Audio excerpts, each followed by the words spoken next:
Hello, Tamara Sten here, author of The Profitable Good and creator of the Sustainability Lens Game. So I'm here to talk about the end of chapter 1 in The Profitable Good, where we've looked at some of our theoretical elements of sustainability and we've looked at ourselves as entrepreneurs. And now we take a step back and look at how do we even define sustainability? How do we know what we're measuring? And we can take a look at the development of the Sustainable Development Goals, how they had first progressed from the Millennium Development Goals and then went into the 17 Sustainable Development Goals that we know today. And what we find when we start putting these goals in practice, and I have them defined here in the book, along with our business model canvas, we automatically start coming up with new creative ways to be building our business and thinking about it differently. So here I have some examples of how thinking about sustainable development goals and thinking about the different sectors of the business model canvas give you ideas such as putting a solar panel on a property that you're working with, or using biodegradable packaging for organic food, or investing in e-learning platforms in rural areas. So as you're being mindful, as you're thinking about the goals, maybe even as a checklist, right? How can I get some of these goals in my enterprise? You know, what's something that's a natural intersectionality for me? And where is that going to fit?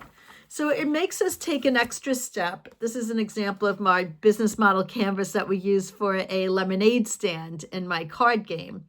And so we look at the basic parts of our enterprise, and then we go through and look at our customers, look at how we communicate with them, look at how we're sourcing our materials, and is there anything that might fit in the way of a sustainable development goal?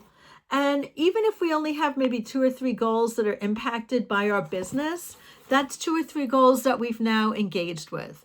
And we can add that into our business plan. We can amplify that, think about how we can make that even bigger, how we can make that known. And some of the goals you might naturally already have, it might be easy, and some might be a little bit of a stretch.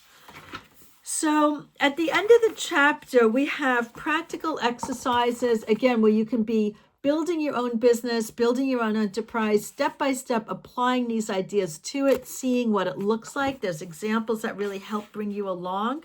And when I teach this to my students at Suffolk University, they build a business. And I have them start with just any enterprise that they're interested in, such as a lemonade stand or a dog walking business. And then we retrofit build in these ideas of sustainability with the businesses. So it's a different way of looking at it. It's kind of backwards engineering in the sustainability, but it works. And what I find is it makes it a lot more accessible when we think about something we might already be familiar with and then start building in these new concepts. Every chapter also ends with a quiz. So that's helpful for classroom evaluation. I have a little answer key. And this takes us over to chapter 2. So thank you so much for enjoying chapter 1, some of the teaching tools. We also have online teaching tools such as PowerPoint slides and additional case studies and materials that can go along with every chapter. And those are free. So when you purchase the book, you'll get a free link to the online activities. So thank you. And I'll be back to talk about chapter 2. Bye-bye.